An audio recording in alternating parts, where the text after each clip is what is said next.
por ir de noite caí na lama por unha nena que namoraba, por ir de noite caí na lama.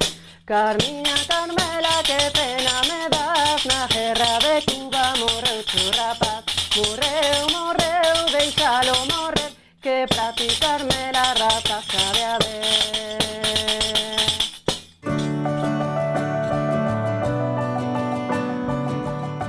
Son Julia, veño de Cartagena, vivo en Compostela dende setembro de 2015 e son artesá de instrumentos musicais tradicionais, principalmente de percusión, e fago tamén accesorios vencellados á música, cadernos de partituras, etc. Tocaba a gaita xa dende facía anos e cando cheguei a Compostela empecé a aprender a tocar a pandeireta. Non tiña pandeireta. Como eu sempre estive moi en contacto coa artesanía, eu estudei Belas Artes coa especialidade de conservación e restauración, pero sempre fixen pola miña conta bastantes traballos de artesanía. Entón sempre compaxinei a artesanía cos meus estudos e cando cheguei aquí e empecé a tocar a pandeireta, dixen, bueno, pois eu preciso unha pandeireta. Podería comprala, pero vou intentar facela, a ver se sai. Se non sai xa comprarei unha, pero intenteino e saiu. Así comezou un pouco a cousa. E logo tamén o mundo das foliadas é un pouco a selo, é un pouco salvaxe, porque a figura do gaiteiro, sobre todo o gaiteiro con O, é moi particular, porque é quen manda nunha foliada, digamos, non? Así, popularmente é o que se di. Eu, claro, cando cheguei a Compostela e empecé a aprender a tocar a pandeireta, eu puxía as foliadas coas miñas compañeiras pandereteiras e notaba que éramos acompañamento, non? De fondo. Eu dime de conta de que iso non podía ser, non eu só, sino as nosas compañeiras todas. Entón empecé a aprender na gaita as cancións que tocábamos coa pandeireta. Cando pedía a vez para tocar como gaiteira na foliada, ia introducindo aí un pouco as nosas cancións, era, digamos, a fenda para tomar a foliada, non?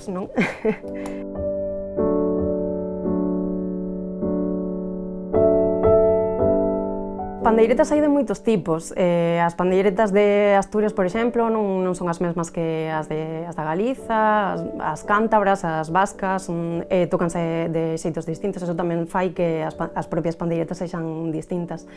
Teñen moitas cousas en común, por suposto, pero sí que hai diferencias entre unhas e outras, o mesmo que gaitas hai distintas en moitas culturas. As pandeiretas galegas adoitan ter as ferreñas alternas, digamos, como en dúas liñas, unha de abaixo, outra de arriba, e van combinándose. As vascas teñen as dúas liñas de ferreñas e van unhas enriba doutras, por exemplo, como unha característica. Tamén non importa tanto que sexan máis pesadas, no caso das pandeiretas vascas ou cántabras, etc., porque neses territorios, nesas tradicións musicais, o que se move é a man, non a pandeireta como aquí. Entón, o peso non é tan importante neste caso.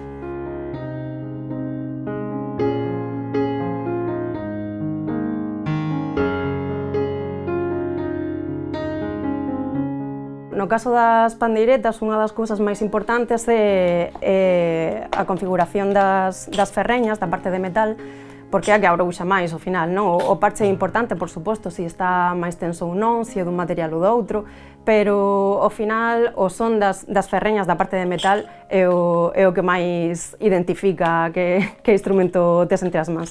Logo, a madeira que empregues e todo iso vai influir máis no peso, pero non tanto no son. A madeira, a verdade é que no son non vai influir prácticamente nada.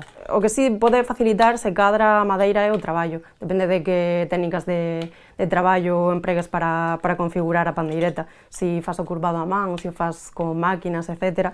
Eso tamén pode influir na túa escolla da madeira, claro. A madeira, cando a mollas, é increíble, pero que parece plastilina despois. Non toda, de logo. A madeira de falla que é a que emprego eu, a particularidade que ten é que a fibra é moi recta, é moi uniforme, entón para curvala a man, pois é idónea, dende logo. Isto xa queda aquí ata que perde a humidade, entón xa conserva a forma e xa está preparado o ariño para suxeitar o parche ao bastidor da pandeireta. Toco algúns dos instrumentos que fago, pero non todos. toco a pandeireta, toco a gaita, pero non fago gaitas, polo de agora. Toco un pouquiño a castañeta, que é un instrumento tradicional do Levante, da miña terra, e non sei se por aquí tamén o hai. En todo caso, supoño que será importado, posterior ou así, porque non creo que sexa tradicional, non o sei, non estou segura. Pero nada, toco moi pouquiño.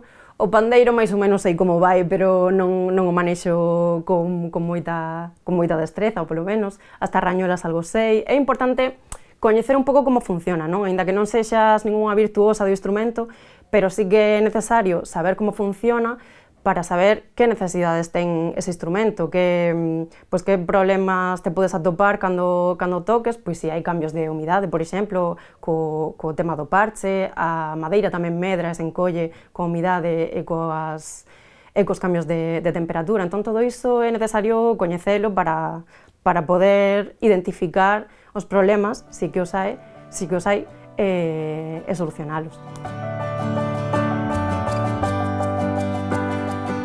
Nada, agora simplemente estou fixando xa o último paso, nunha pandeireta, fixando o ariño, o marco, que suxeita o parche, e nada, cuns parafusos pequeniños que molesten o menos posible, xa teño os buratos feitos previamente para que non rache a madeira.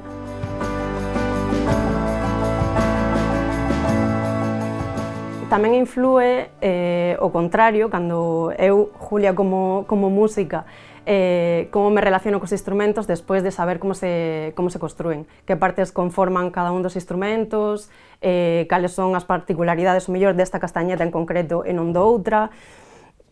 Por suposto, é unha relación de dúas direccións. A castañeta é unha caña a que se lle abre unha fenda por un extremo, e logo ten tamén por aquí como un oco, tanto para facilitar, para amplificar un pouco a sonoridade e tamén para facilitar o movimento, que é o que fai a percusión. Entón, bueno, realmente isto tócase, a ver se me vais aí agora, tócase percutindo no extremo. Non é moi intuitivo ao principio, porque ti percutes aquí e o son vai por aquí, e non é directo, pero bueno. Mais ou menos vai aí.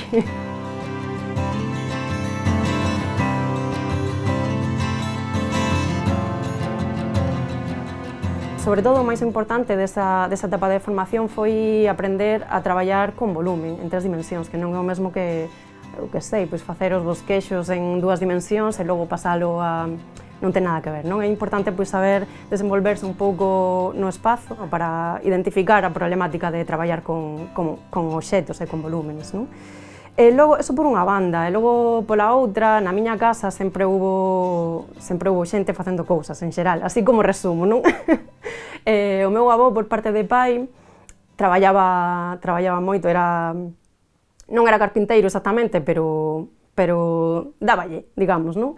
Meu pai tamén facía sempre moitas cousas, fai sempre moitas cousas. Miña nai tamén ten moito inxenio, ten moita habilidade para moitas cousas, sobre todo ten moita iniciativa.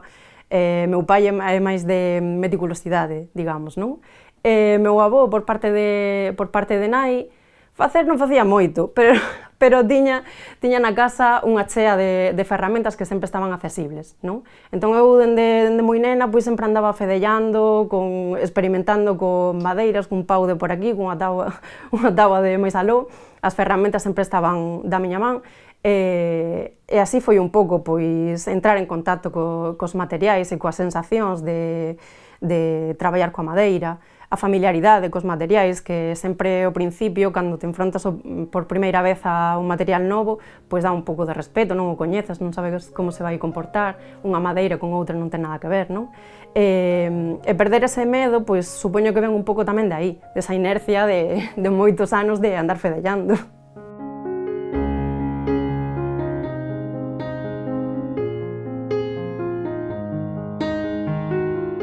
É moi importante ter en conta que co traballo físico, coas materias primas e as ferramentas, interveñen sentidos que o mellor pois non temos sempre moi presentes, non? Digamos que sempre se fala de que o cheiro é un dos sentidos máis primitivos e que non temos moi integrado na nosa vida cotiá, porque ao final pois a vista e o oído aportan a priori moita máis información, non? Ou estamos máis afeitas a interpretar ese tipo de información que nos aportan. O cheiro témolo así un pouco como medio esquecido.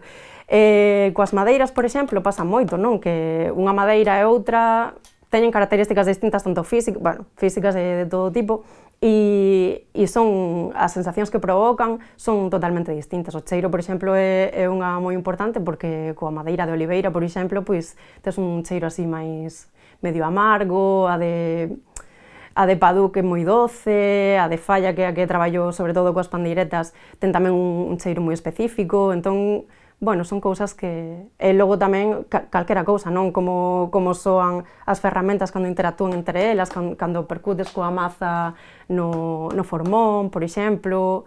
Ás veces saltan chispas, tamén é interesante. Tamén ás veces hai sons que non son agradables, cando co serrucho... Bueno, pero todo iso ten que aprender a convivir con iso.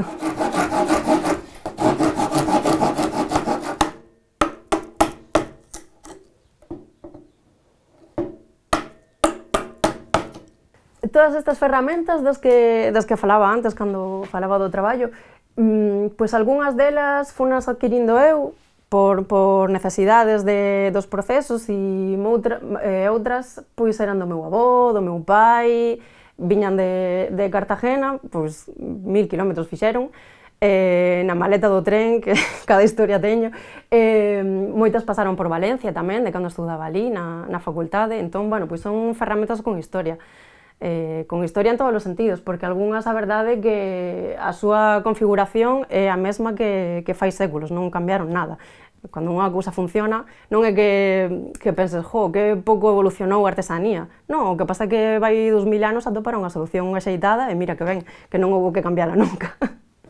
Todas estas sensacións de traballar a materia prima é o que comentaba antes, que é unha pena que se estean perdendo. Eu non penso que o traballo artesanal vaya a desaparecer por completo, por suposto, pero sí que é verdade que está nunha etapa de retroceso. E eu, cando traballo, a verdade é que me encantaría que a xente puidera partillar conmigo todas estas sensacións, porque é unha mágoa que non poden disfrutalas. Eu, dende logo, disfrutoas moitísimo. Polo de agora fago sobre todo instrumentos de percusión. Na tradición galega creo que agora o único que teño pendente é o bombo. Tamboril provei algunha vez, aínda teño que seguir investigando un poquinho máis, entón gustaríame perfeccionar un pouco ese asunto, o tema do tamboril. O bombo, que aínda non intentei ningún, pero teño pendente, pasará nos meses vindeiros. En algún momento gustaríame probar tamén con instrumentos de vento, eso con calma, ¿no? Pero sí que un pouco, polo de agora fago sobre todo percusión, e sí que me gustaría meterme en algún momento nos instrumentos de vento, melódicos e así, e probar que tal por ese camiño.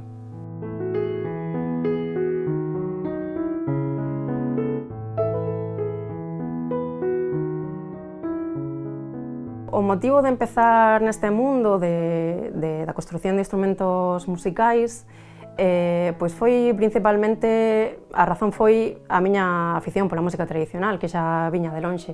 Eu sempre fixen artesanía en distintos ámbitos, un pouco de coiro, madeira sempre traballei.